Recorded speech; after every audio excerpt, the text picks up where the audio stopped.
Tapi memang jujur gue akui kadang kalau misalnya ada undangan-undangan gitu gue yang takut. Di satu sisi kan gue penikmat podcast, gue nonton beberapa podcast lah. Terus gue ngerasa kayak kok nggak pernah ya gue diundang padahal gue kenal loh sama anak-anak ini gitu. Tapi sekalinya datang undangan kayak, mau ngomong apa ya? Aduh hidup gue nggak menarik lagi. Takutnya ntar lu udah berekspektasi ke gue, ternyata gue nggak bisa menghasilkan view atau tiba-tiba obrolan jadi nggak seru. Takut jadinya. Ada lucu banget. Ini kita baru premier. Let's say seminggu lagi tayang gitu ya. Pas tayang hari kedua kita terbang ke Medan untuk promo Cinema Visit. Sampai sana filmnya sudah turun. Pas kita masuk apa ya? Sun Plaza apa ya? Perasaan tadi pas naik pesawat masih ada. Baru berapa jam Anjing baru sehari. Asli itu gua malu sih.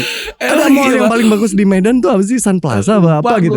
Ada mall gede gitu. Iya tahu gua. Pas kita masuk, wih mantep nih. Cuman pas jalan di lobi tidak ada orang notice sama sekali. Santai. Namanya juga orang barat. Chill aja gitu. Pas nyampe bioskop, kok gak ada posternya. Tapi dulu gue terinfluence dari teman-teman gue itu. Jadi gue di tongkrongan tuh selalu paling muda. Gak tahu kenapa ya. Gue tuh lebih seneng nongkrong sama orang-orang yang lebih tua. Makanya pacar pun dari pacar pertama demennya lebih tua gue. Beneran Baru ke situ ya. Aneh. Di tongkrongan tuh gue selalu paling muda. Selalu dah. Paling ada yang seangkatan gue paling 2-3 orang lah gitu. Jarang yang dengan sebaya gitu. Yang sebaya ada tongkrongannya, tapi lebih nyamannya sama kayak abang-abangan sama gitu. abang-abangan. Iya gitu. Termasuk lebih klik sama yang lebih tua. Iya. Mbak-mbak. Iya. Aku suka yang matang.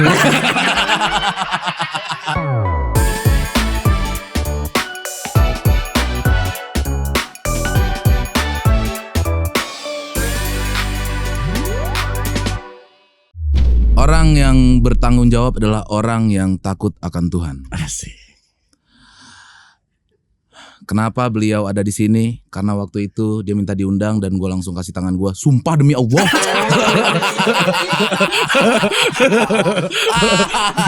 Terus dia sempat jawab, sumpah demi Allah. Dan gak berapa lama gue diundang dari podcastnya Pak Dika. Ya. Langsung datang. Kayaknya cukup mengganggu pikirannya dengan sumpah demi Allah itu guys. Dan akhirnya datang hari ini Pak Dika di Kedap. Terima kasih Pras Teguh. Terima kasih. Kejar setoran ya. Keren. Iya, terima kasih. Iya. Itu bener mengganggu pikiran lu gak sih? Lumayan. Guys ternyata worse guys.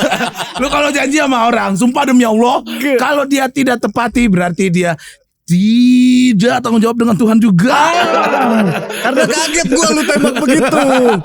Kan emang gue penasaran ya. Kok gak pernah diundang ya gini-gini ya gitu. Ya karena kepikiran gue adalah waktu lu sudah habis di TV. Ya. Lu kan anak kamera gede banget nih. Tapi memang jujur gue akui kadang kalau misalnya ada undangan-undangan gitu gue yang takut. Di satu sisi kan gue penikmat podcast, gue nonton beberapa podcast lah. Terus gue ngerasa kayak kok nggak pernah ya gue diundang padahal gue kenal loh sama anak-anak ini gitu. Tapi sekalinya datang undangan kayak, mau ngomong apa ya? Aduh hidup gue nggak menarik lagi. Takutnya ntar lu udah berekspektasi ke gue, ternyata gue nggak bisa menghasilkan view atau tiba-tiba obrolan jadi nggak seru. Takut jadinya. Numbers kesekian. Tapi kan tidak berlaku ke semua orang. Waduh. Iya. Ada orang-orang yang berekspektasi kalau ngundang ini pasti gede gitu. Wah, tapi jujur kalau ini sih 1 juta sih sudah di tangan. Jangan ngasih beban dong, anjing. Jangan ngasih beban dong. Karena gua sudah berapa ya? Mau masuk 5 tahun gua podcast. Kadang udah kerasa gitu. Satu, reasonnya adalah lu jarang di podcast. Iya. Bener kan? Bener. Lu juga main di taman bermain lu sendiri di podcastnya Wendy. Apa nama WA. Nah itu kan lagi bagus-bagus ya viewersnya. Yang gua yakinkan lagi adalah lu sangat aktif ngobrol ternyata. Asal frekuensinya pas. Emang iya ya? Iya. Lu bisa juga stuck. Bisa. Waktu sama gua di podcast WA, gua melihat, gua udah lama ya nggak lihat host seaktif itu dan secepat itu dan se-bridging itu, Bab. Maksudnya Bab. Tapi kan gue riset juga, Pras. Gue based on riset. Cuman gue emang gak pakai apa prompter atau gitu. Gue cuman riset by point aja. Gue lebih seneng begitu. Kalau di TV kan beda ya, cara kerjanya beda. Terus ada target-target yang pengen mereka capai juga. Kadang-kadang harus nyelipin gimmick, harus nanyanya berurutan apa segala macam. Kalau kita bikin sendiri kan ya kita ngatur ngeflow-nya sendiri aja gitu. Gue mau mulai dari mana ya gitu. Kayak ngobrol sama lu kan kita belum pernah ngobrol duduk bareng gitu. Bener, kita ketemu sekali. Pun juga ya dalam konteks kerja. Enggak yang ngobrol gimana-gimana, paling basa-basi doang gitu. Bener. Di sinetron waktu itu. Iya di sinetron di Sembul. Gua masih awal-awal di Jakarta. Iya benar. Gua jadi pemeran yang punya rumah makan Padang. Di situ gue baru tahu guys, kalau kita di cover itu tuh kalau di sinetron kita tuh nggak tatap-tatapan. Iya. Itu gue first time dan merasa aneh banget, Bang. Iya, cuman jadi pakai tangan kita gini nih. Terus lu nya ngeliat ke situ, Bang. Iya. Gimana nih, Pak? Iya. Gue juga kayak gimana nih? Gimana nih? Iya. Sumpah. Ya. Tadi ngobrol aman. Pas action gimana nih? Iya. Kemana nih lihatnya nih? Gue pengen geser. Woi, sini woi. Iya. Karena mancing doang biasanya. Dapat lagi pengalaman. Lama tidak bertemu, kita pernah ketemu di Lapor Pak. Iya, Lapor Pak. Itu juga sebentar. Iya, konteksnya kerja lah itu. Yang ketiga itu kita ketemu di WA. Di WA. Di situ gua respect banget. Beliau adalah as a host. Beneran host lu. Oh gitu. Jago. Ya? Wih. Gua pulang ya Bi ya. Ada Tio nemenin. Jago anjing tuh orang. Enggak di TV, enggak di YouTube. Panik gue nih, kok bisa sejago itu dia ya? Karena senang, karena ngerasa taman bermain sendiri. Jadi kita bebas mau ngedrive kemana pun. Kayak lu aja, lu bikin ini. Iya. Semua orang yang duduk di sini kan obrolannya berdasarkan lu yang nyetir. Benar. Gitu. Jadi ketika lu punya kendali penuh, akan jadi lebih menyenangkan ngobrolnya. Happy gue. Iya. Tapi kalau di TV Bang, kan kesibukan sudah di TV. Ya. Kalau gue sudah sangat sibuk di YouTube. Ya.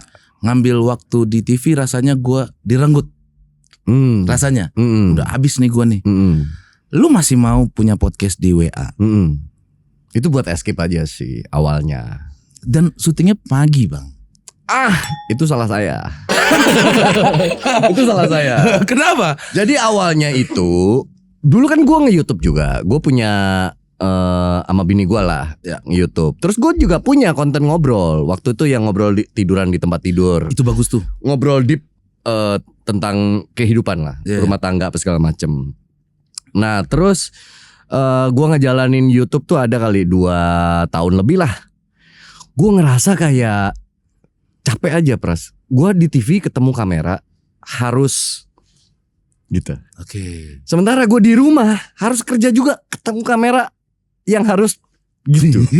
Capek. Nggak kayak tidak cocok dengan kepribadianku. Ya. Emang kepribadian Anda seperti apa? Apakah Anda introvert seperti anak-anak Gen Z? Gue itu kalau nggak ada kamera, kalau emang lagi nggak kerja banyakan diem. Lu boleh tanya sama asisten gue. Tapi sekalinya ngobrol, kalau misalnya cocok frekuensinya ngobrol bisa panjang. Kalau enggak lu bisa diem-dieman tuh berdua. Bisa.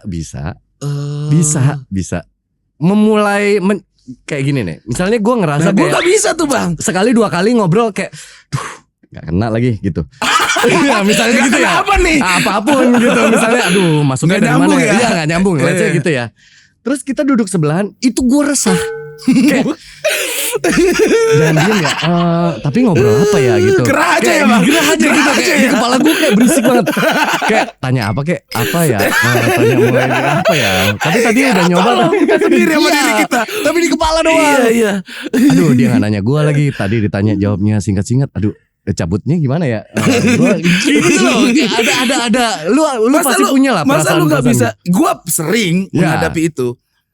Tapi gue juga bisa mengapresiasi diri gue yang cukup bisa mencari topik. Walaupun mau habis nih apa lagi ya. Kadang bibi nih mana nih. Gue harus asik men.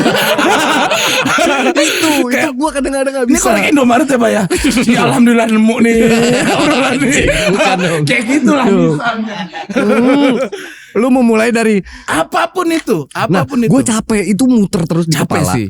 Energi bener. Ya, ada kalanya gue ya udah ya gue memilih diam aja lah gitu. Nggak apa-apa juga kok gue dibilang sombong atau misalnya nggak ramah atau bodo amat, aku udah capek dicap yang begitu-begitu, jadi ya udah iyain aja gitu. Tapi sekalinya ketemu orang yang frekuensinya enak ngobrol gitu baru bisa lama. Dan kan lu waktu di podcast gua kan juga kita sepakat kan dari salaman aja kita udah bisa kerasa, ngerasain ini orang asik nih gitu. Bener, kerasa. Ini orang cocok nih gitu. Bener. Ada juga yang setuju gua. Wah sulit nih dobraknya nih kayaknya nih gitu. Dari salaman aja langsung mati gua hari ini. Ada mana gitu-gitu nih ya? Ada gitu-gitu. Baru gua buka profilnya. Apa yang bisa dibahas nih? Enggak ada lagi. Halo semuanya, selamat syuting, udah syuting aja. Ada kalanya gua mati angin ada. Nah, itulah gunanya riset pada akhirnya. Iya. Riset kita tuh jadi cuman senjata doang. Betul. Gua tahu pokoknya risetnya tentang ini, update ini. Gua simpen aja dulu. Gua keluarin satu buat membuka pembicaraan. Kalau pembicaraan menarik ngalir sendiri. Yang ini lupa. Bisa panjang. Bener. Tapi kalau misalnya mati di tengah, nah pakai ini gitu. Mati lagi, pernah nggak? Pernah.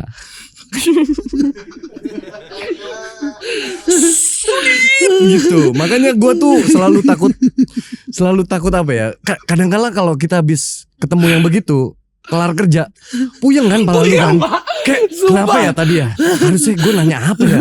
Aduh salah lagi tadi gue ngobrolin ini gitu. Gue pernah ada momen itu. Kepala belakang gue sakit. Asli. Nggak nemu-nemu, guanya juga nggak mau berhentiin. Udah sejam berapa gitu. Kelar, Tio nanya, gimana? Gue tonjok. Tonjok, masuk mobil. Udah, Panadol 2. Udah gak bisa. Gue tidur aja. Terus kebangun. Aduh tadi itu obrolan kok gitu sih. Iya. Tapi menjadi pengalaman akhirnya. Gua pengalamannya lebih banyak terasa di TV. Kalau TV kan tuntutan profesional. Kan lu nggak bisa milih siapa yang mau dihadirin. Kalau di TV. Apalagi dulu gue bawain acara, misalnya let's say acara musik gitu ya. Iya. Kan ada segmen cicatnya. Bener. Kan nggak semua musisi gue kenal. Bener, dan tidak semua musisi talkative. Iya. Itu dia. Paling kalau udah megang gitar. Iya bro. Iya bro doang. Iya bener. Gimana nih? Wah lagunya keren banget. Ini terinspirasi dari apa? Ngayal aja. Kayak iya kan. Apalagi lu tahu kan acara inbox zaman dulu kan selalu kadang-kadang ada gimmicknya, kadang-kadang harus main games. Gue tuh sampai marah-marahnya sama kreatif waktu itu karena lu tahu dong anak-anak ini tuh paling malas disuruh gimmick-gimmick gitu. Apalagi suruh main games yang receh-receh begini mereka. Ya Allah lu lihat dari mukanya udah malas gitu ngerjainnya, nggak jadi sesuatu. Bener. Gitu. Tapi di luar sana orang yang nonton ngerasa asik aja. Berarti lu sukses. Topeng. Alhamdulillah. Topeng. Orang nggak tahu. Topeng. Orang, padahal dada tuh sesek, jantung kenceng. Iya. Tangan basah. Iya. Kita mah kalau dibuka nih.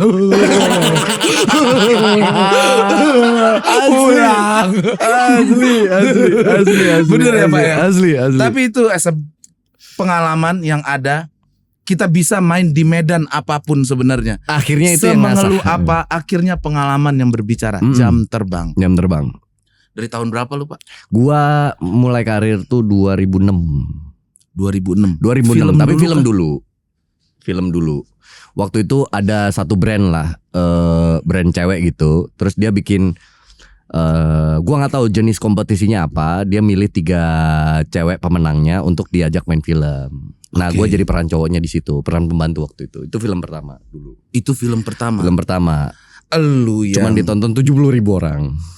Film berarti itu ya. Cuma ditonton 70. Iya. Waktu itu gue dengan pedenya, wah film pertama gitu. Wah, berekspektasi dong. Ternyata ada lucu banget. Ini kita baru premier. Let's say seminggu lagi tayang gitu ya. Pas tayang hari kedua kita terbang ke Medan untuk promo Cinema Visit. Sampai sana filmnya sudah turun. Pas kita masuk apa ya? Sun Plaza apa ya? Perasaan tadi pas naik pesawat masih ada. Baru berapa jam lalu? Baru sehari. Asli itu gua malu sih. Ada mall yang paling bagus di Medan tuh apa sih? Sun Plaza apa gitu? Ada mall gede gitu. Iya tahu gua. Pas kita masuk, mantep nih. Cuman pas jalan di lobi tidak ada orang notice sama sekali. Santai. Namanya juga orang barat. Chill gitu. Pas nyampe bioskop, kok gak ada posternya? Bapak gini, ini sama gua. Terus orang promonya gini, kita pindah ke mall lain aja. Ada memang di mall lain ada, tapi mallnya memang lebih kecil. Oh, tapi ada nonton. Waktu itu kita membantu jualan tiket. Ya kan? Membantu jualan tiket. Jadi waktu itu cara promonya masih cinema visit gitulah. Terus kita di kasir. Iseng dong nanya sama mbak-mbaknya. Udah kejual berapa mbak? 4. Pedenya nanya. Anjing. Gimana itu respon kita? Yakin. Ada nolnya enggak? Enggak apa emang 4. Asli. Judulnya The Girls Begin. Terus malu aja. Ya, tapi pengalaman lah, itu pengalaman lah. Memang kita promo bahkan ada di satu kota gue lupa di mana. Itu produsernya sampai naikin lagi. Film itu udah turun, dinaikin lagi. Tapi dinaikin lagi karena memang udah saklek kita. Mungkin tiket pesawatnya udah beli. Jadwal pemain udah di lock untuk terbang ke sana dan promo. Filmnya udah turun, dinaikin lagi hari itu. Tapi memang harus begitu sih kita perjalanan. Kadang kalau gue nggak tahu ya, kalau gue kan bener dari bawah banget gitu ngerasainnya, step by step gitu. Jadi kerasa. Gue nggak tahu orang yang tiba-tiba ngerasa langsung dapet banyak gitu. Mentalnya gimana gue nggak tahu. Iya. Justru kadang-kadang kepribadiannya di mata kita jadi aneh. Iya. Jadi aneh ya. Mungkin ya semoga teman-teman di luar sana tidak begitu. Gitu. Mudah-mudahan. Dinikmati setiap perjalanannya. Mudah-mudahan. Kita mau pesan minum dulu ya. Oke. Siapa di sana hari ini? Halo Bang, aku ngantemi. Hah? Biasa diantemi. Tapi ngantemi. Waduh. Oke, ngantemi. Silakan, aku mau pesan minum. Abang pesan minum apa? Kopi boleh. Panas? Panas. Kopi panas pahit ya. Manis sedikit seperti orangnya. Asik. Dan gua kopi juga pahit seperti kehidupan gua. Oke Bang. Ngantemi kok nggak ganggu tamu yang ini ya? Dia pengen Bang, tapi grogi banget. Kalau dari suaranya sih cakep itu. Cakep. Wah, berotot.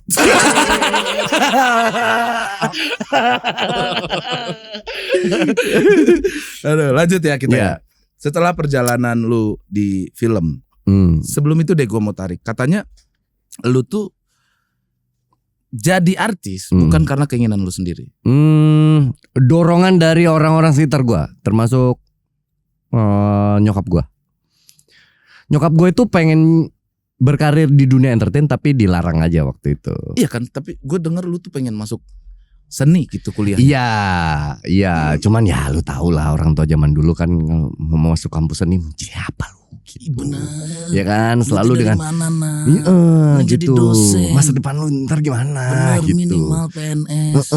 Gue gak pengen ntar tiba-tiba lu gondrong atau tiba-tiba gimbal gitu-gitu waktu itu. Terus lu gua punya mimpi masuk seni karena dulu gua ngeband-ngebandan gitu lah sama teman-teman gua di dekat rumah. Lu memang udah di Jakarta, Bang? Enggak, di Malang. Oh, lu gua aslinya orang Malang. Ngalam cu. Enggak, Malang Kota. Lama lu di situ? Emang dari lahir dan besar di sana sampai kuliah semester 2. Bener orang sono. Beneran orang sono. Lah aku ngomong Jawa ya seiso, lancar. Loh ya mas, aman mas. Gue cuma orang sama gue merantau 2005 Pras. Dan lu ngeband itu musiknya? Musiknya dulu gue punya 2 band. Yang satu musiknya hip metal. Hip metal? Linkin Park, Kalau di Indonesia tuh Saint Loco. Iya, model-model begitu. Yang vokalisnya 2. Iya, betul. Lu vokalis, gitaris? Gua vokalis. Gua nggak bisa megang alat musik. Nyekrim. Sok-sokan tapi. Serius, Pak? Zaman dulu. Tapi kalau sekarang dilihat lagi malu. Kok? Tapi dulu gua terinfluence dari teman-teman gua itu. Jadi gua di tongkrongan tuh selalu paling muda. Nggak tahu kenapa ya. Gue tuh lebih seneng nongkrong sama orang-orang yang lebih tua. Makanya pacar pun dari pacar pertama demennya lebih tua gue.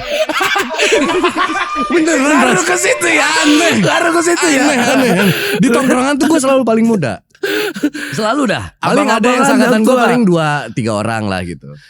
Jarang yang dengan sebaya gitu. Yang sebaya ada tongkrongannya, tapi lebih nyamannya sama kayak abang-abangan sama gitu. Abang-abangan. Iya, gitu. Termasuk lebih klik sama yang lebih tua. Iya. Mbak-mbak. Iya. Aku suka yang matang.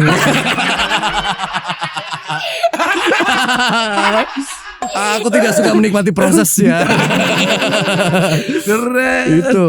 Makanya gua tuh pernah dengar lu ngeband juga, tapi gue kirain lu akan jadi vokalis yang dimana band yang mimpi gue dulu gitu, makanya kepengen kuliah seni. Gitu, cuman sama bapak gue dilarang. Lu nggak bangkang? Sulit kala itu. Maksudnya orang tua zaman dulu kan, wah kalau ngelawan mah abis kita. Perdebatan pun nggak ada. Lu mencoba buat Pah, aku nih vokalis Nyekrim. Gimana? Di mata aku nih seni. Lihat mukaku. Udah di kamera banget gitu. Siapa yang gak mau? Sorry, mbak-mbak mana yang gak mau? Di mata bokap gua dulu itu gua termasuk salah satu anak yang sering dikatain masa depan suram. Oh iya? Karena gua itu terlalu main. Bangun siang ya, jarang di rumah ya. Jadi bangunnya siang jam 1. Terus bangun, makan, sore udah keluar main bola misalnya gitu. Habis maghrib keluar lagi nginep di rumah teman atau apa, atau kalau enggak pulangnya malam, gitu aja terus. Jadi dianggap ada ketakutan dari orang tua. Bokap gue tuh ngecap, menjadi apa lu? Bisa apa lu? Di rumah nggak pernah kelihatan kerja, nggak pernah kelihatan bantuin orang tua, nggak pernah punya empati orang tua capek. Lu bantuin apa kayak bang? Iya, gitu. Gak ada. Kerjaan lu main aja, main nongkrong pulang malam, main nongkrong pulang malam gitu. Dan sering diomelin. Lumayan. Lu lebih milih diem atau aku berkarya? Aku gak bisa sih gua nggak ada pembelaan apa ya. Lu juga mengakui. Iya gitu. Bahkan gue bolos sekolah aja lebih dari 4 bulan. Udah nih Pras Teguh versi ganteng bro. Lu juga gitu. Pras Teguh. Wah gue mah 2 semester pak. Pakai 4 bulan lu mah masih ya ada-adaan. Iya. Sini masuk 4 bulan pak. Perasaan suaranya cakep. Makanya gue bilang. Yang manis yang mana nih? Itu. Oke. Terima kasih. Dulu gue di sekolah tuh kelas 1 gue lumayan oke.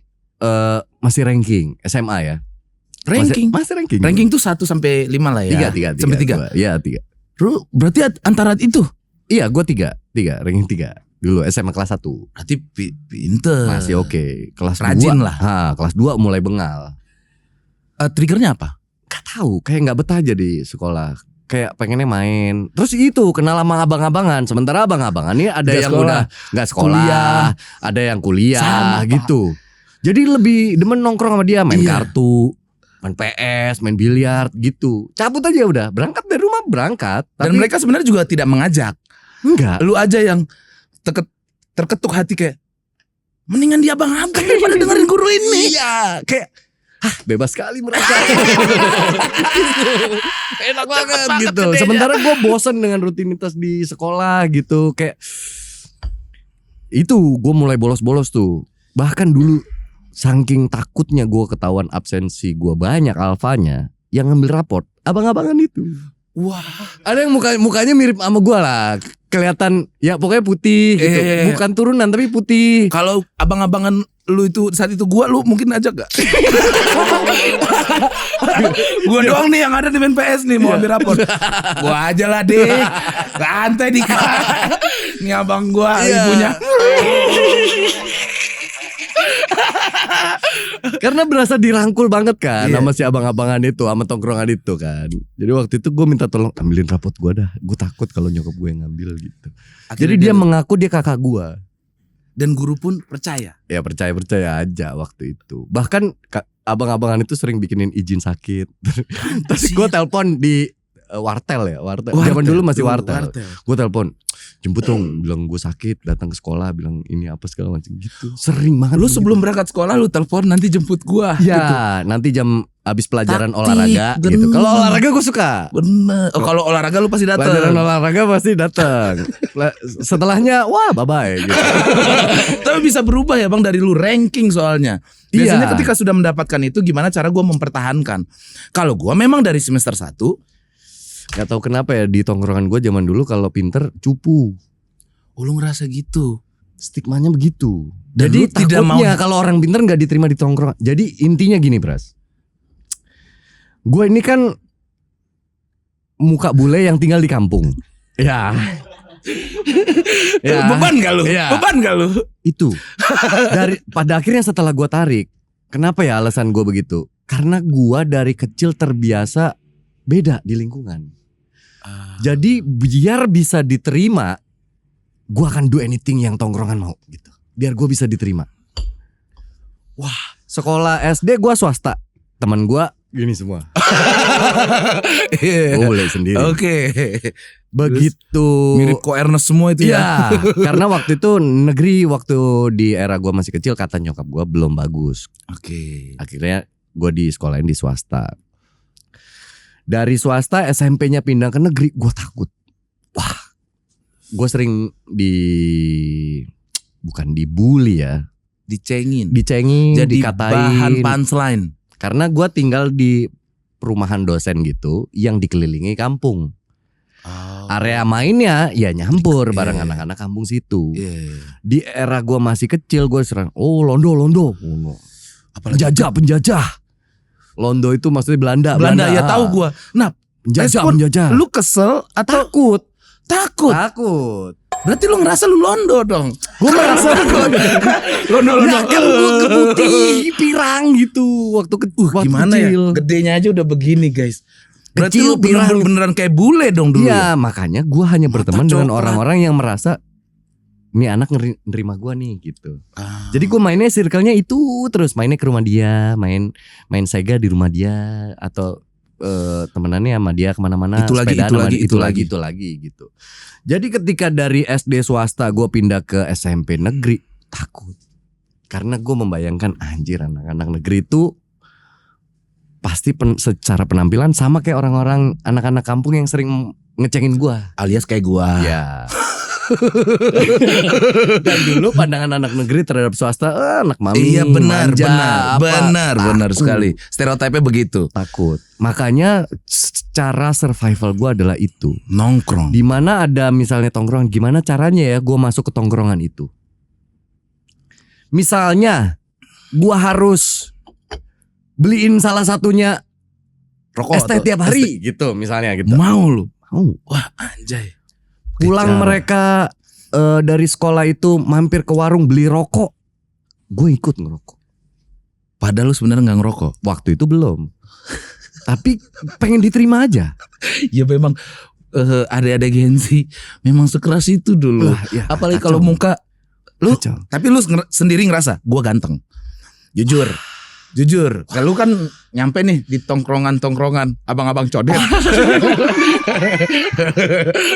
kayak gue nih, ada orang kayak lu memang agak spesial sih. Dan lu ngerasa gak lu gue berbeda dibanding? Iya berbeda sih ya. Lu pada. Tapi gue nggak mau bilang karena gue muka gue gitu. Terlalu top tier, guanya yang jadi paling bawah. Iya dong. Ya. Jadi takut berbeda gitu loh, Pras. Jadi takut gua, asli. Dia ngaca nih. Terlalu ganteng. Dibikin codet. Aduh.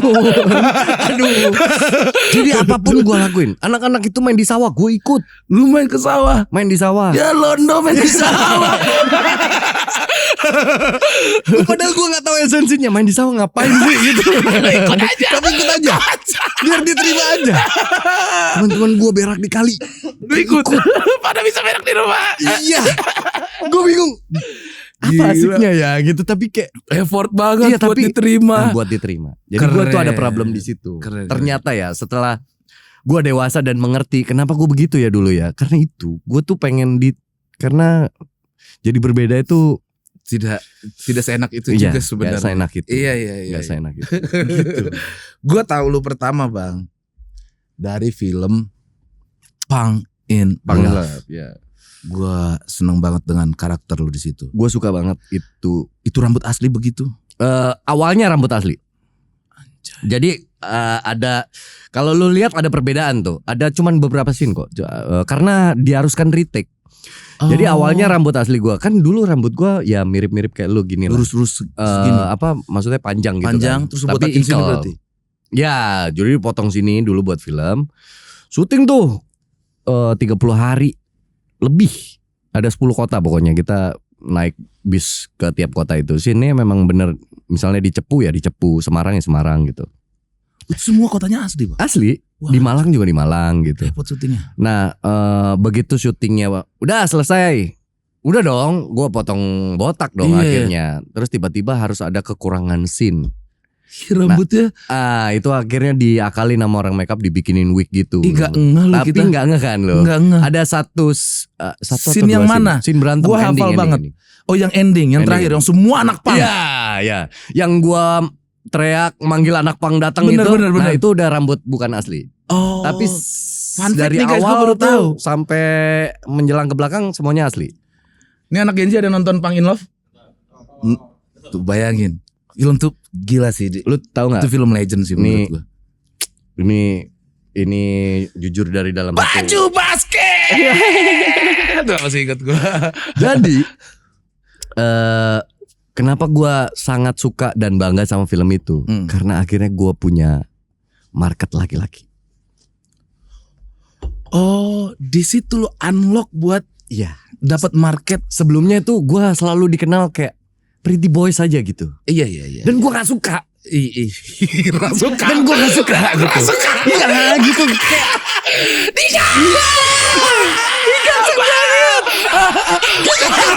Gitu. Gua main ke sawah sama abang-abangan gua. Iya. Gua ngerokok demi gua diterima. Gua dulu waktu masuk manajemen artis pertama, memang gua dipoles gitu. Karena memang eranya kala itu begitu. Angkatan gue tuh di Masbek, yang model-model gitu-gitu tuh. Pretty boys kan. Iya. Memang dijual secara visual gitu. Buat wanita. Tapi gue gak suka. Selalu peran-perannya yang gitu, yang yang cool guy, atau misalnya jadi anak SMA yang turun dari mobil BMW Z4 gitu tuh. Kasih slow mo. Iya. Sementara gue tuh sebenarnya jujur nggak nyaman digitu-gituin. Nggak nyaman. Pada aslinya lu nggak nyaman. Nggak nyaman. Dengan film Pang in Love. Kalau Pang in Love, gue salah satu yang gue banggakan karena akhirnya gue dapat respect dari market laki-laki. Iya benar. Gue di situ malah pertama tahu lu. Gue nggak tahu. Gue yang gue tahu ya Bang Vino. Iya. Iya kan. Iya. Terus ada lu dengan rambut pink. Iya. Karakternya dia bang tapi suka dangdut. Itu kuat banget karakternya. Dan itu setelah itu gue tahu temen gue. Oh iya bang. Jadi gue punya temen namanya Yogi, almarhum tapi mukanya mirip kayak gue tapi versi Arab. Oke. Sama-sama orang Malang, kita cuman beda sekolah. Tapi dia pacaran sama anak di sekolah gue. Oh. Gitu. Kita dulu nongkrong bareng lah pulang sekolah tuh, zaman motor-motor pretelan, ngerti gak lu? Zaman-zaman drag race liar di jalan. Bener. Kita suka nongkrong bareng. Dia lumayan populer di sekolahnya dia. Akhirnya kita jadi nongkrong bareng. Dia punya pacar di sekolah gue. Kebetulan satu kelas sama gue. Awalnya kita sahabatan. Terus dasar gua ya gitu. Gua sih yang cari penyakit waktu itu. Gue deketin lah tuh ceweknya. Gitu. Bab. Bab. Gue deketin tuh ceweknya. Iya.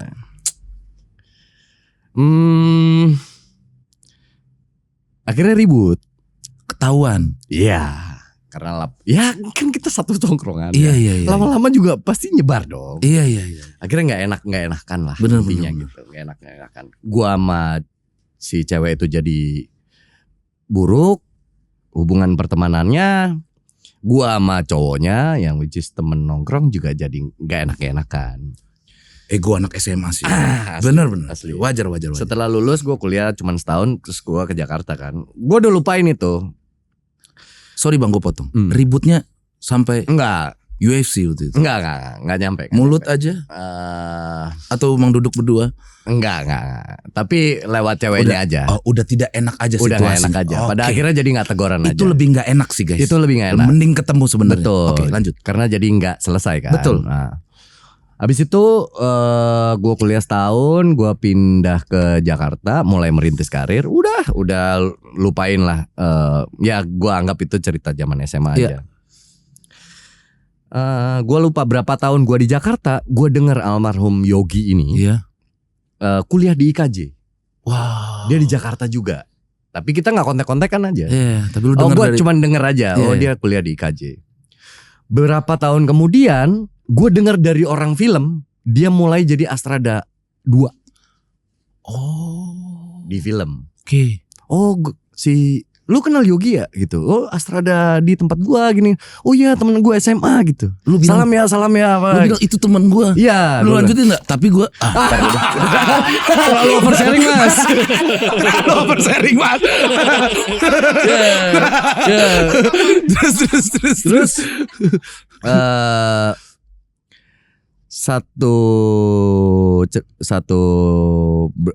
gue lupa berapa tahun kemudian dia yang tadinya Astrada. Nah, waktu dia Astrada itu, dia cerita masalah satu sutradara namanya Bang Ocai. Dia yang bikin Panggil Love itu.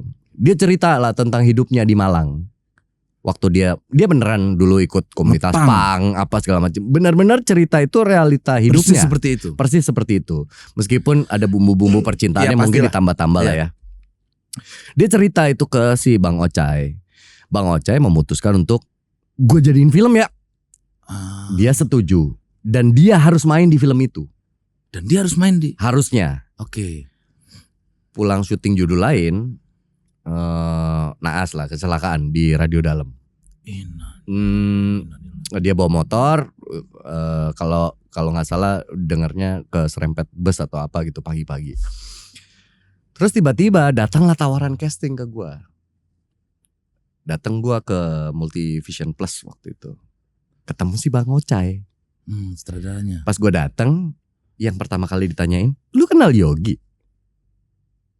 Yogi mana ya bang? Anak Malang, Astrada gue. Oh iya. Ini cerita tentang dia. Dia bilang gitu. Tapi lu udah denger kan kabarnya Yogi? Iya gue denger dia ini belum lama ini meninggal. Iya itu baru syuting sama gue. Oke. Terus harusnya ini dia yang main. Merinding gue. Harusnya dia yang main bang. Dia yang main. Peran gue itu harusnya dia yang main. Karena memang ceritanya dia kan. Oke. Jadi pas gue baca itu ya lumayan merinding. Dan gue membayangkan anjir ini kan ceritanya dia ya gitu. Dan gue pernah. Gila, hidup benar-benar misteri guys. Asli. Makanya gue seneng banget sama film itu tuh karena gue meraninnya di satu sisi serius banget. Lu kalau nonton filmnya mungkin kalau punya DVD-nya sekarang ya, nggak tahu di Netflix masih ada atau apa. Di belakang tuh ada tulisannya buat almarhum Yogi. Wah, gue nggak ngeh. Gue pokoknya abis aja langsung gue pangin tuh rambut gue tuh nggak sempet gue. Siapa yang nggak tahu gue pokoknya belum udah kelar dah gitu. Itu. Jadi naskah itu datang ke gue, terus gue baca, wah ini kan emang ceritanya dia. Gitu. Wah anjir, fun fact banget gitu. Dan pasti orang sekarang nyari filmnya. Jangan di pause nonton dulu bentar. Dan film itu harusnya nggak bahasa Jawa. Oh harusnya nggak bahasa Jawa. Di skripnya bahasa Indonesia. Kenapa bisa berubah? Gue yang bilang. Mas bahasa Malang itu beda. Bercandaan bahasa Malangan itu beda. Oh dia tetap anak Malang tapi bahasanya bahasa Indonesia biasa. Ya pengennya kayak kayak FTV lah orang Jawa ya dimendok-mendokin gitu. Pengennya bahasa Indonesia tapi medok, wah kurang sih gitu. Kalau bisa Mas jadiin emang bahasa Malang. Jadi gua yang membantu Bang Oce untuk mentranslate itu kata demi kata. Bahasa Malangannya apa ya yang enaknya? Nyeplosnya apa ya gitu. Makanya Vino siapa lagi ya? Yogi, Inanda sama cewek siapa Bang? Siapa? Girindra Kara. Satu lagi yang main KKN. Kan kalian cukup segitu tuh. Aduh gue follow-followan lupa gue namanya Aulia Sarah. Jadi dulu mereka belajar bahasa. Iya. Jadi gue yang bilang. Lu yang bantu. Biar bilang coknya itu sempurna. Ngomong jancuk itu gak semua orang enak loh. Jadi lu script konsultan juga dong jatuhnya. Iya cuman ini ngomongnya gimana sih gitu. Oke. Ya gue yang. Lu yang bantu semua. Karena gak semua orang pantas lu ngomong cok. Bener cok. Sekarang anak-anak PIK 2 ngomong cok itu kayak. Cok. Bener. Oh sorry anak Surabaya sama anak Malang kurang suka. Cok. Jancok.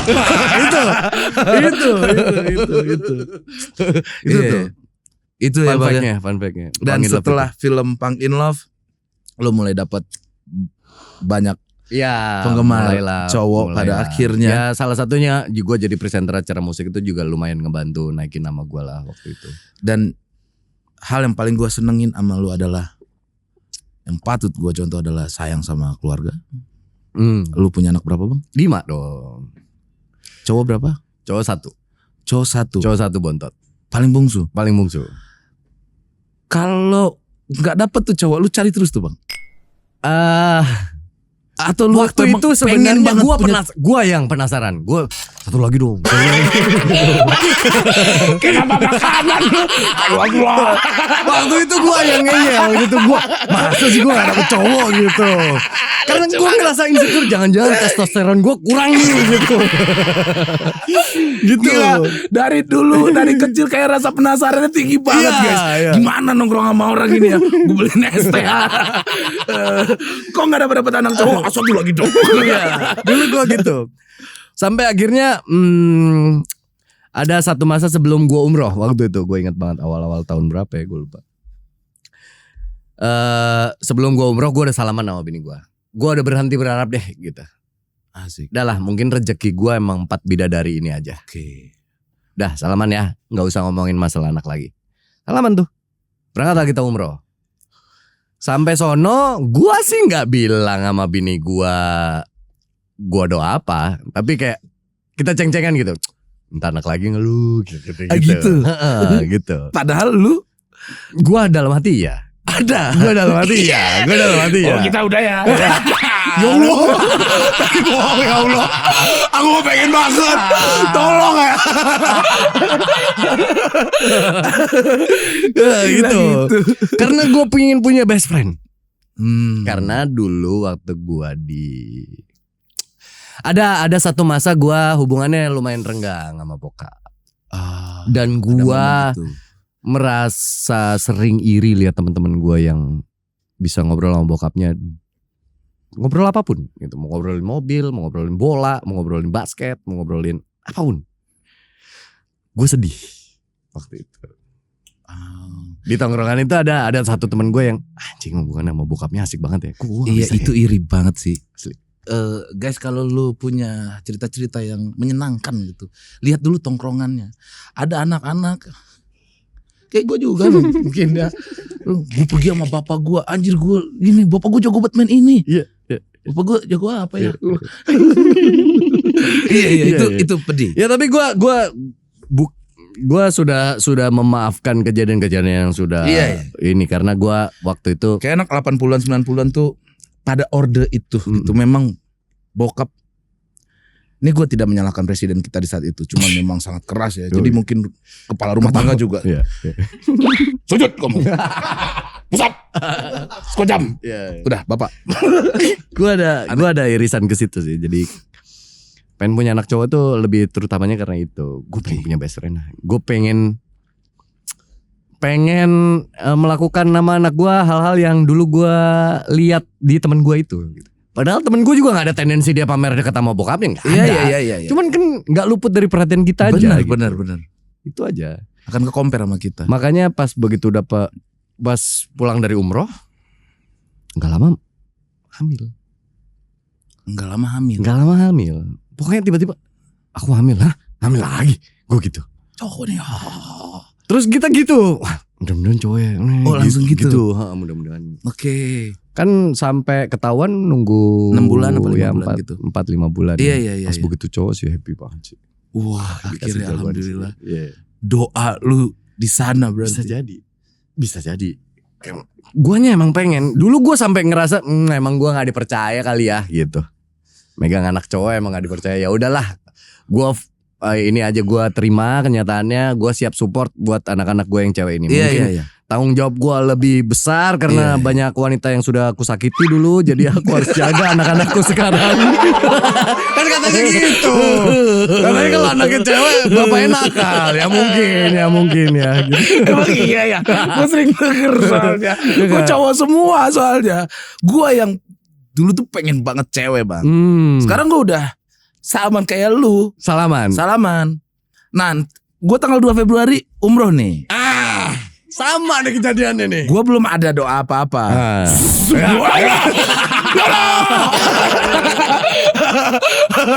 Dan dia juga lagi subur nih. Di tanah Mekah ini. Pulang doa cikadah. Kan mustajab di sono kan. Gitu. Siapa tahu bisa dapet tuh. Kalau lu kenapa pengen cewek? Ya begitulah biasanya ya. Anak pria yang punya anak cewek pasti pengen punya anak cowok. Anak cowok pasti pengen punya anak cewek. Cuman gue tuh orang Minang. Stereotipnya atau memang udah turunannya begitu, punya anak cewek tuh berasa yang akan megang rumah gadang gitu nanti. Kan turun ke ibu kan gitu. Tapi makin kesini gue makin yakin kayaknya berat deh. Karena kesibukan istri gue. Gue juga terakhir kayaknya akhir tahun lalu gue udah berjanji berdua. Udah gitu. Anak cewek yang lain banyak kok gitu. Bro, tapi anak kan yang pegang kendali kan laki-laki. Betul. Sekarang ditahan sama dia. Enggak kata dia. Enggak dulu.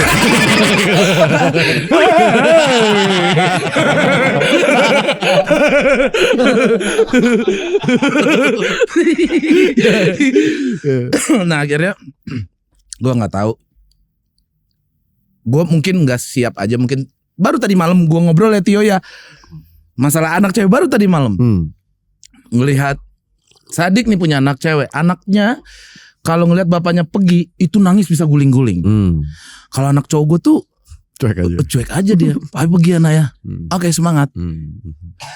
Nah, nice dong gitu. Biar gue kayak ternyata enggak. Paling tanya kayak pulang jam berapa. Iya, pulang jam berapa gitu. Main bola bareng enggak gitu kan kita. Gitu. Kalau anak cewek guling-guling gue kayak apa besok aja ya aku podcast. Dia nangis nih. Ternyata memang gue udah saling berjanji. Cuman hidup gak ada yang tahu. Gue masih 34 umurnya. Bini gue 32. Nah masih lah. Jadi ya masih lah. Kau sih umur berapa terakhir nikah? Kok gue jadi sangat bertanya gitu ya. Hamil ya seumuran anak gue 40. Hamil 40 bang. Kan gue beda 6 tahun. Berarti ya memang di usia-usia yang udah mulai rentan. Maksudnya butuh ekstra hati-hati. Dan waktu itu era Covid. Oh itu di era COVID lagi. Era Covid. Dan sempat bini gue tuh sempat pendarahan. Di rumah aja itu ya berarti ya. Jangan kemana-mana kamu. Ini cowok soalnya. Iya. Gak usah pakai celana dalam ya. Aneh banget lu. Mumpung di rumah aja. Dingin ini. Jadi pas era Covid itu gue sempet deg-degan karena bini gue tiba-tiba pendarahan hebat. Di bulan keberapa? 6 Lagi rentan-rentannya. Terus gue sempet aduh gitu. Takut. Pas era Covid lagi. Iya, umur 40 lagi. Udah umur segitu lagi. Cukup gitu. mengganggu pikiran pasti. Gue takut ke kesehatannya dia karena gue yang terlalu maksa ambisi punya anak ini, jadi harus dia yang nanggung akibatnya. Gua lebih ngerasa serba salahnya di situ gitu. Tapi kita ya berdoa aja waktu itu. Udah masuk 7 bulan. Udah gede. Udah lumayan gede. Dan alhamdulillah baik-baik aja. Dengan sehat. Anak cowok ini. Asli.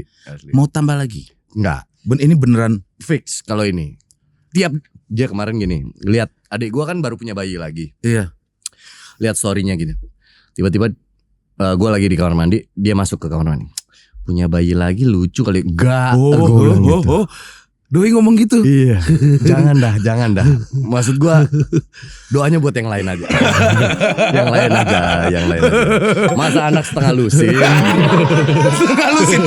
Setengah lusin. Aduh. Repotnya kalau lagi jalan-jalan, ya kan. Repotnya kalau terbang jalan-jalan. Iya. Repotnya ngurus kendaraan. Bener. Oh iya bang ya, mobil lu harus sekali berangkat nggak bisa 2 mobil atau tetap 1 mobil? 2 mobil. Ya Allah. 2 mobil kalau jalan semua. 7 seat. Iya. Iya dong. 2 mobil, pasti 2 mobil. Karena kadang-kadang kan gua nggak bawa sendiri, ada supir. Gitu. Iya. Repot. Sekolahnya mahal.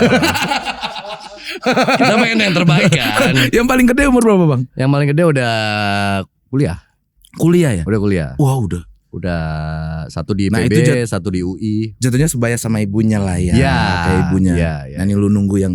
Iya. Gimana komunikasi dengan anak cowok? Ada perbedaannya? Wah menyenangkan. Gua ajarin dia matematika buah versi Rispo.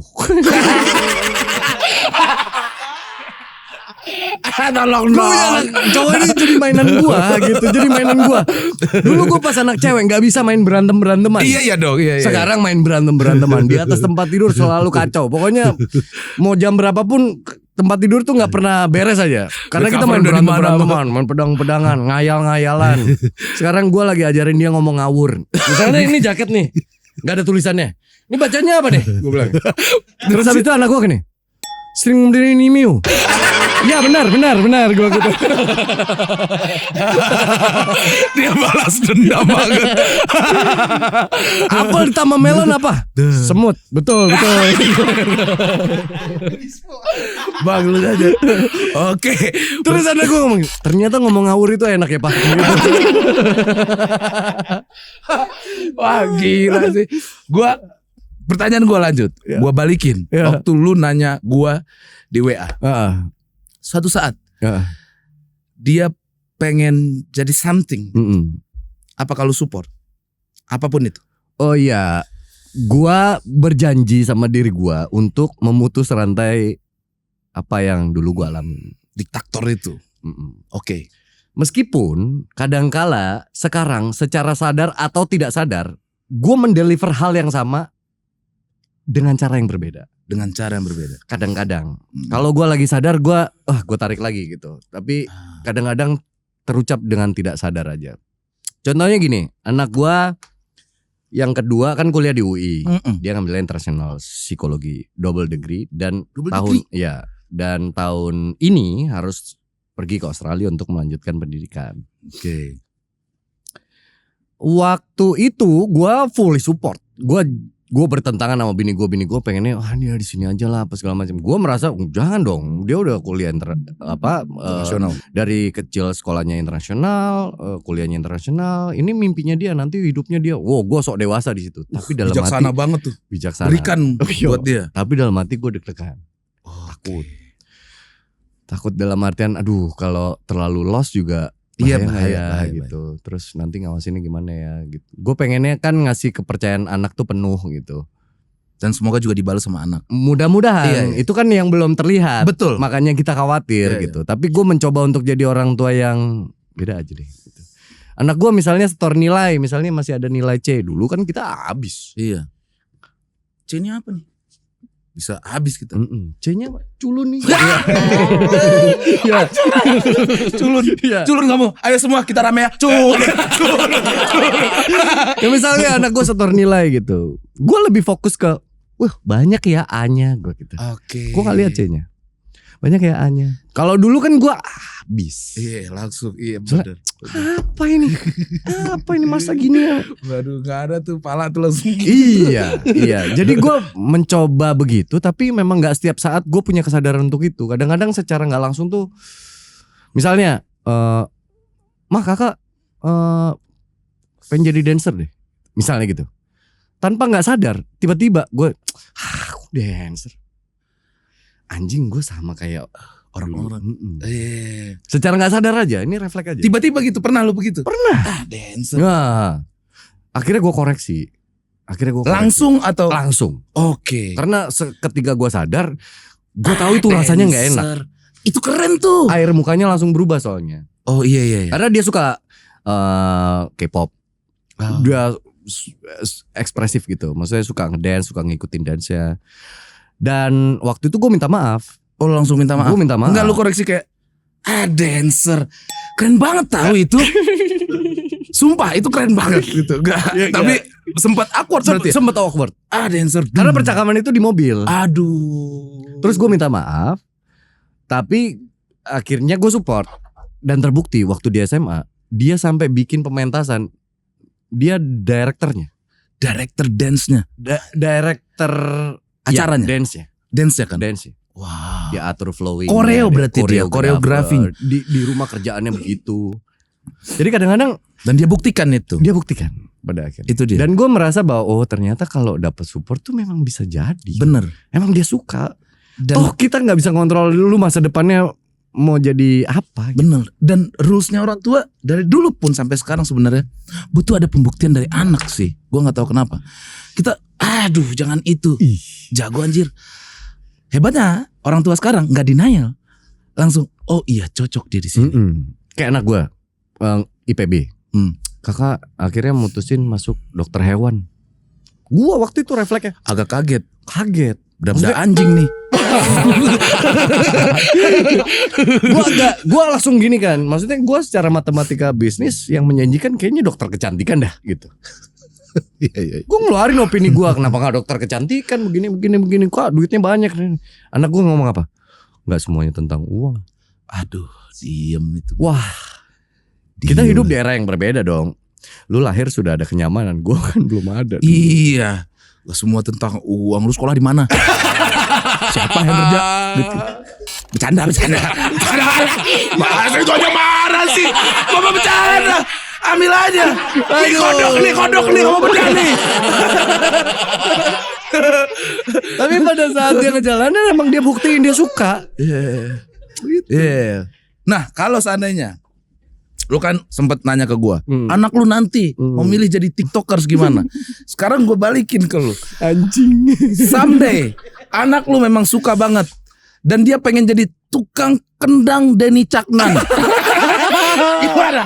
Apakah lu support gitu? Dan emang jago dan tangan rambut gondrong juga mirip kayak gue.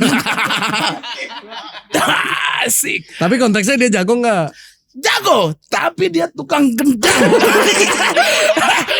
Lu support gak? Support tiktokers yang joget-joget. Support. Ini anak gua kalau nonton ini beberapa tahun lagi ya, gua menyatakan gua support.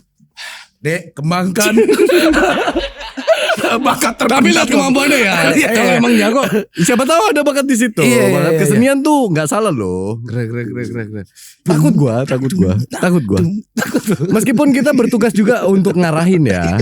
Tapi kalau emang anaknya suka gimana? Itu dia kayak gue pernah ditanya Coki, anak lu ternyata suka musik juga.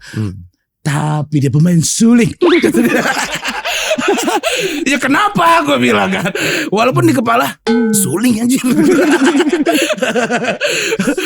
Ini kita tidak merendahkan, itu skill guys. Cuman kan di luar nalar kita gitu.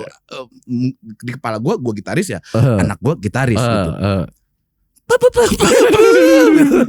Support. Tapi gue tanya 2 kali.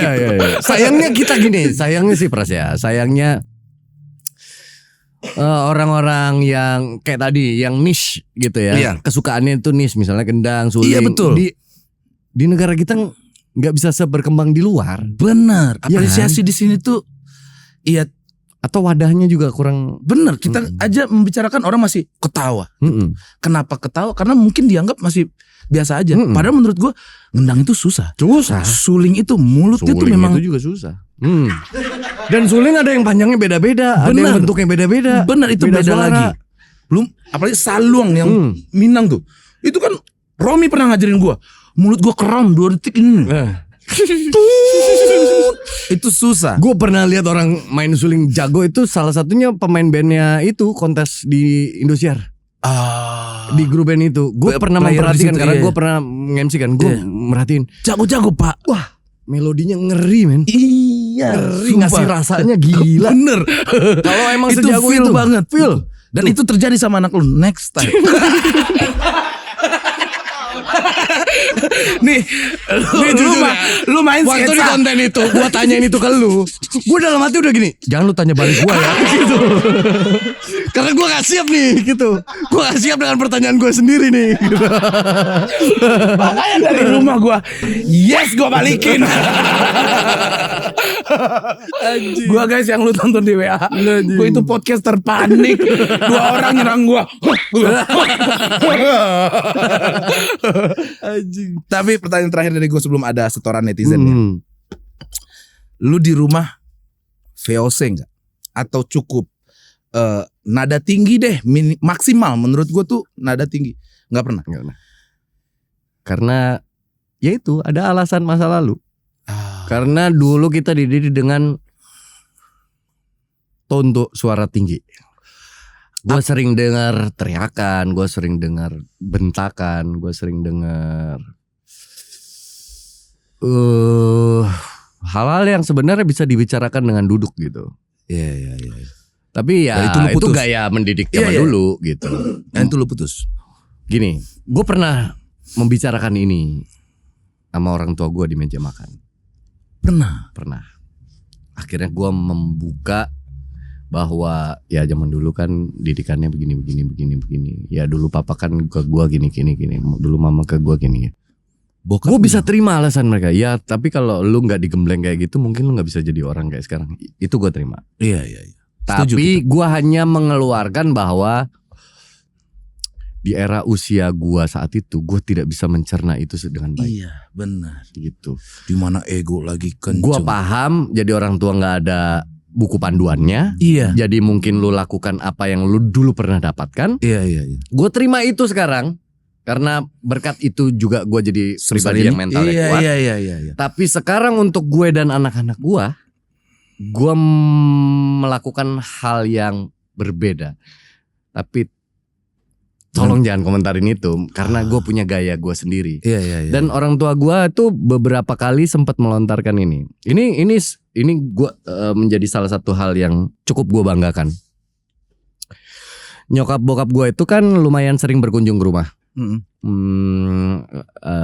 Ya setahun bisa 3-4 kali gitu datang ke rumah. Tiap nginep di rumah gue, dia melihat bahwa anak-anak gue gak pernah ada yang ribut satu sama lain. Hanya karena perkara misalnya rebutan apa, gak pernah ada gitu. Dan gue cukup bangga ketika orang tua gue mengakui bahwa memberikan pujian juga. Iya. Iya. Anak-anak lu tuh nggak pernah ribut, nggak pernah apa rebutan, iri ini, nggak pernah. Emang nggak pernah. Gue nggak nutupin itu, emang nggak pernah. Mereka jadi anak yang sangat sweet dan menurut gue ini rezeki buat gue ya. Jadi ketika anak gue berbuat sesuatu dan salah, gue anggap itu karena ketidaktahuannya dia. Bener. Makanya gue kasih dengan cara ya gue kasih tahu, karena lu belum tahu, lu jangan melakukan ini karena ini.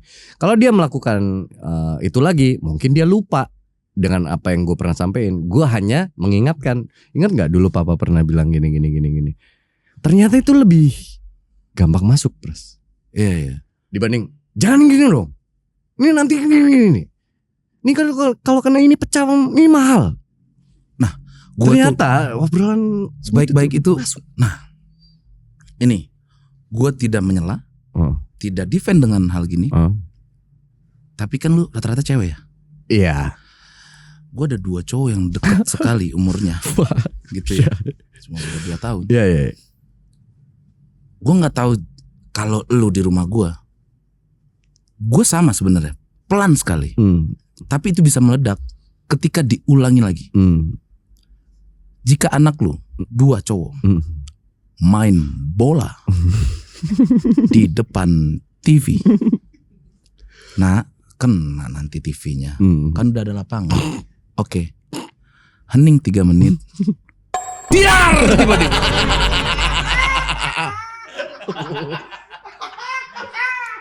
Piagam gua pecah. Palanya copot. Beberapa penghargaan gua pecah. Gelas pecah. Lu gimana, Bang? Iya. Terus dia langsung diem. Dia kan kamu yang ngoper. Kamu kan kamu ngoper, aku nendang dong. Nah, ya nggak bisa sih. Gue nggak bisa pakai. Karena gini, apa yang worst di keluarga gue belum tentu worst di keluarga lo. Betul. Kan kayak beda-beda. Betul. Makanya gue tuh ada harapan pengen punya anak cewek gitu. Mungkin gue akan agak tenang begitu. Ya. Gue melihat anak gue persis sekali sama gue. Energinya. Lompat sana, lompat sini. Gua 2 anak berasa 11, Bang. Energinya besar banget. Gua nggak tahu juga nanti someday dia juga pulang malam, guys. Iya. Mabok ya. Dan dia mencoba tegar dan kita gua udah pulang. Papi. Ya. Udah bangun aja. Gua kan kayak nggak mungkin kamu tidur Ki. Pasti pertanyaan gua. Lu mabok? Enggak. Bagi gua dong. Kan emang itu ada ketakutan. Iya sangat. Tembok di rumah lu berarti coret-coret apa sih? Parah, Pak. Di kamar abstrak semua. Jangan dimarahin. Tidak. Dimarahin. Sangat tidak. Udah biarin aja. Suatu saat kalau dia pergi ninggalin rumah karena dia udah dewasa, itu jadi kenang-kenangan lu. Bener. Bahkan dia gambar gua gondrong. Siapa? Lebih kuntilanak. Lu bagus. Ya mungkin dia lihat bapaknya memang sosoknya gitu. Iya bener. Kecuali main bola depan TV. Masa LCD-nya pecah. Gua nggak benar. Santai aja. Bapak kan podcastnya banyak, tinggal beli. Tapi gue jadi pribadi yang sentimental gara-gara ya masa kecil gue aja. Iya betul. Makanya sekarang anak gue mau coret-coret tembok, mau apa biarin aja. Bener. Buat teman-teman. Gue suatu saat akan rindu. Maksudnya main berserakan, pensil warna berserakan, kadang-kadang keinjek sama kita, pas segala macem. Gue biarin aja. Ntar kalau anak-anak gede kangen gue. Itu kangen gitu. banget kangen itu. Gue hari ini tepuk tangan. Wah itu. Keren obrolan hari ini. Ada 3 setoran. Wah sejam lebih 3 menit. Sorry ya guys ya, kelamaan gue. Gak kerasa. Yuk lanjut. Siapa tadi ngantemi? Bang Pras, ini teh nganteminya lagi di dapur. Lah ini siapa? Tiffany, Bang. Tiffany. Ompong gak lu? Dustin. Ya. Katanya teh ngantemi itu ada Pak Andika. Benar. Terus? Mau ngomong Bang Pras sama Pak Andika. Umur kamu berapa dulu nih? Jauh di bawah kamu, kurang sih. Wah, 74 umurnya. Dipencet dulu. Dipencet dulu. Oh ya. Antemi. Pak Andika, ini aku Tiffany. Oh iya Tiffany, maaf. Papa. Hah? Papa? Papa bukan? Gue save ya, gue save. Langsung klarifikasi. Bersih gue mainnya bersih. Lanjut pertanyaannya. Kenapa Tiffany? Pak, sebelum itu aku pengen dong dengerin gombalannya papa yang di TV-TV itu loh. Mampus. Wah, disuruh kerja lagi. Wah, aku tidak prepare untuk urusan. Kamu percaya gak aku bisa terbang? Kamu Percaya. Tapi aku butuh sesuatu. Apa tuh? Senyuman kamu.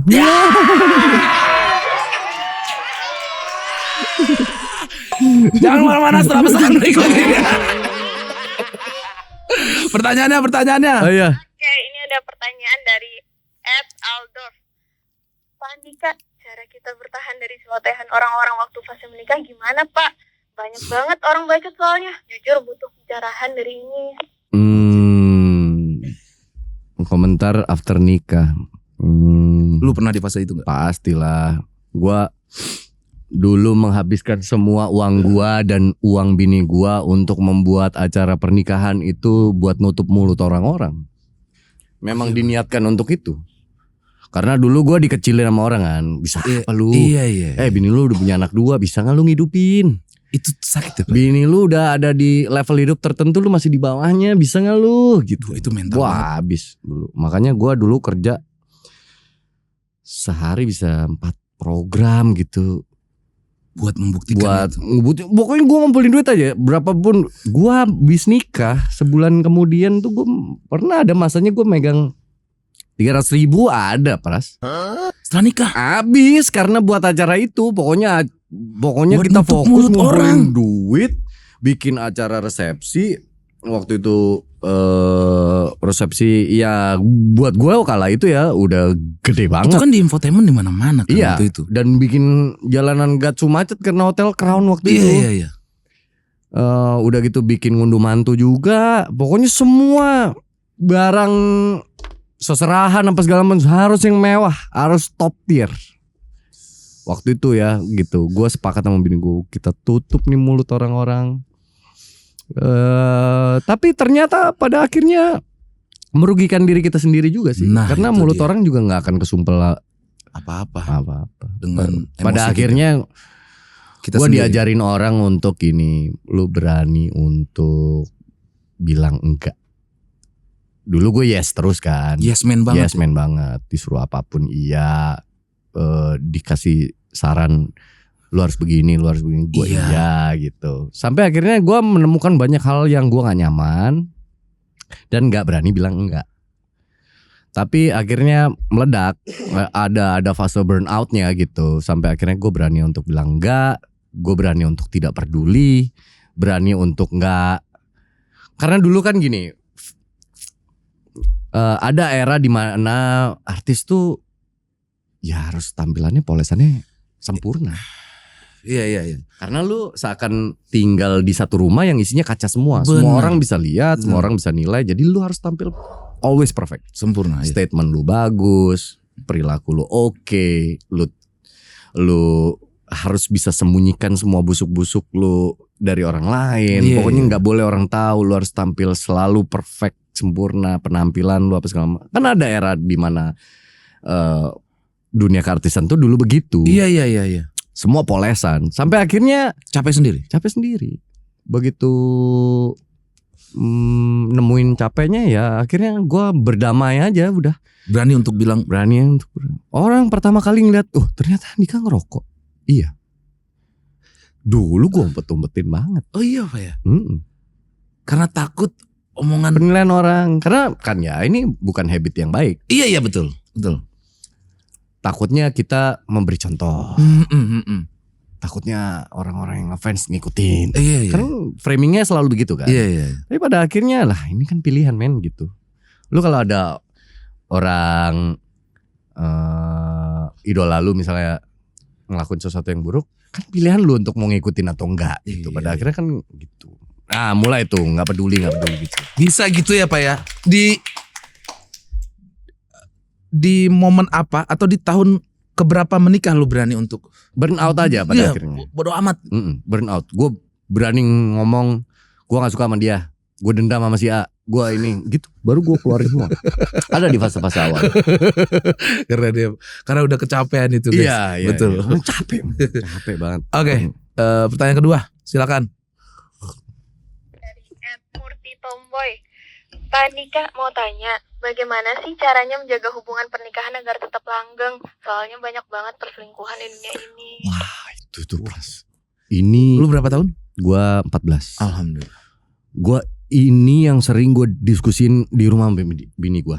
Jadi setiap ada berita teman kita atau teman seprofesi kita tiba-tiba bisa deg-degan sih. Karena kan kita nggak ada Bible-nya, nggak ada buku panduannya gimana sih jadi pasangan yang baik, gimana jadi ayah yang baik, benar. Membina hubungan rumah tangga yang baik. Adanya teori, pada prakteknya nggak bisa fit ke setiap kondisi. Setuju gue. Misalnya ada orang nih, terus apalagi kita bacanya berdua di kamar. Iya kan. Terus kita tuh saling lihat-lihatan biasanya. Semoga nggak sampai ke kita ya. Takut tahu. Gue sih takut ya. Gue jujur takut. Makin takut. Karena sekarang orang dinormalisasi bahwa ya nggak apa-apa kalau lu ada nggak nyaman ya udah bisa aja. Iya. Ya kan udah mulai jadi hal yang biasa dibicarakan kan. Kalau dulu normal. Kan usahain dulu lah. Iya. Coba lu begini, coba lu anak begitu, gimana ntar bro? Gimana ntar pandangan orang. Ya ada positif dan negatif. Iya, tapi berimpact ke kita yang di luar jadi berat. Kita yang masih berumah tangga cukup gamang jadinya guys. Membaca-baca berita itu. Bahkan kalau ada berita perceraian, gue berusaha sama istri nggak terlalu ngikut. Pada akhirnya gue ya. Iya, jadi walaupun beritanya cukup bisa gini ya. Meskipun kita tahu pada akhirnya ini info A1-nya ternyata si A-nya begini, si B-nya begini. Iya. Gue kayak memilih untuk nggak mau tahu gitu. Iya. Kalau gue pribadi langsung pulang, Bang. Dan di dekat istri. Dan dekat teman-teman. Itu aja. Gue alhamdulillah gue nggak pernah ke klub. Dulu di saat masih mabok, mabok aja di rumah. Bahkan bini, gue nggak mau lu keluar. Lu mabok lu sange. Mending depan gue. Ini aku.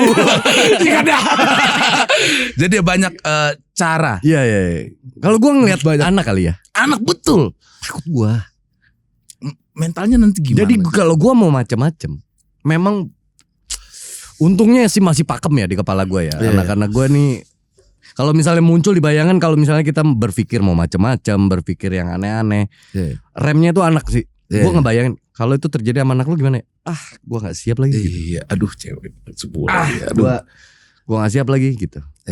Makanya apalagi tipenya gue bukan kayak misalnya gini, anak gue yang pertama udah punya pacar gitu. Udah punya pacar belum? Lah, udah ngenalin ke lu? Ngenalin di saat yang tidak tepat. Pas lagi tahlilan mertua gue meninggal. Ini orang lagi berduka nih. Tiba-tiba, Pak kenalin pacar aku. Lucu banget. Gitu. Aduh lucu banget, perfect banget gue ini. Aduh perfect banget ini gak pas nih gitu.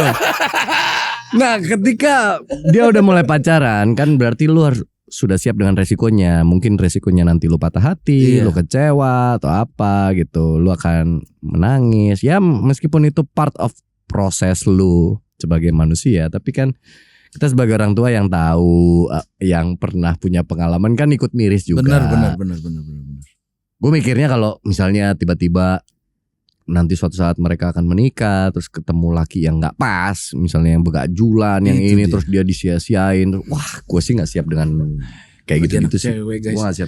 Semoga kita diberikan mental yang kuat dan kebijaksanaan yang luar biasa di hati kita. Mudah-mudahan. Makanya gue pernah bilang gini, menurut orang ini bullshit, tapi ya gue akhirnya berani omongin karena siapa tahu ini bisa jadi pegangan juga buat banyak orang di luar sana. Gue mau ngasih standar tertinggi aja buat calon-calonnya anak gue.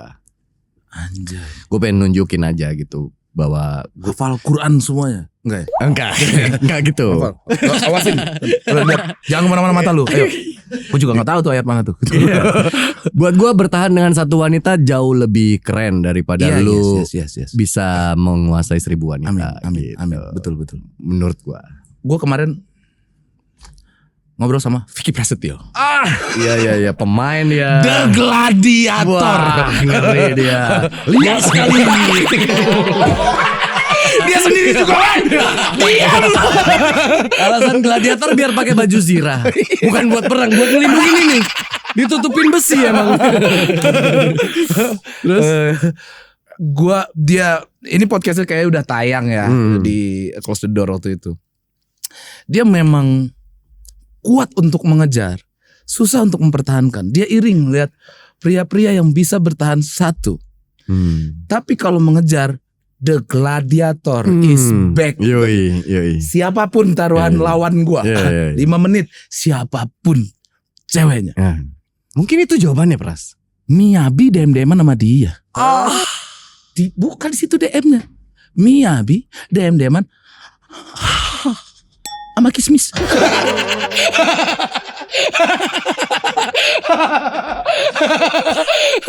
Gila loh. Iya.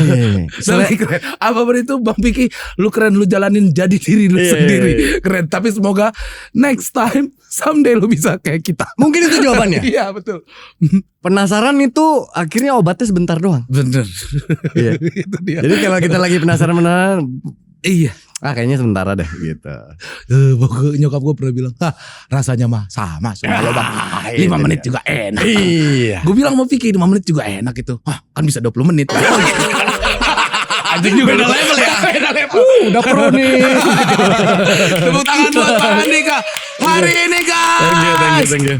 Luar biasa, senang sekali ngobrol. Thank you. Ini cukup podcast terpanjang sama ini. Iya, 78 menit di sini ya. Gua nggak tahu, tapi kayaknya seru sekali obrolan hari ini. Gua mudah-mudahan seru banyak ya, mudah-mudahan ya. fun fact yang gua temukan dari Pak Andika, ternyata perjalanannya tidak mudah dan semoga sukses selalu. Amin. Di umur berapa sekarang, Pak? Mau 40. Kelihatan 35. Gua 40 orang percaya. Bahkan 42 orang bilang ini. Sehat selalu dan apapun itu selalu diberkahi sama Allah. Amin. Sampai ketemu lagi teman-teman. Pak Dika dikejar setoran. Thank you.